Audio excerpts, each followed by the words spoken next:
আসসালামু আলাইকুম। আজকে আমরা আলোচনা করব নির্ভরণ নির্ণয় করো বা নির্ভরণ সমীকরণ, নির্ভরাঙ্ক নির্ণয় করো, সেটা নিয়ে আমরা একটু আলোচনা করব অল্প সময়ের মধ্যে।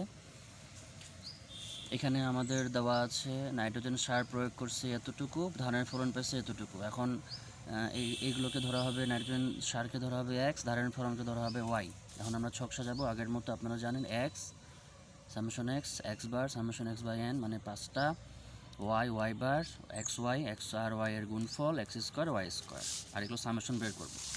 আমাদের নির্ভরাঙ্ক সূত্র হচ্ছে b1 equal summation X Y minus summation X into summation Y by N by summation X square minus summation X square by N. মানগুলো বসে আমরা নির্ভরাঙ্কর মান বের করে ফেললাম।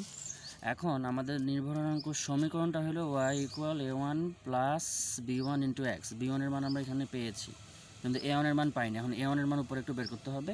a1 এর মান a1 equal y bar minus b1 x bar. হ্যাঁ, এটা আমরা ক্যালকুলেশন করব। ক্যালকুলেশন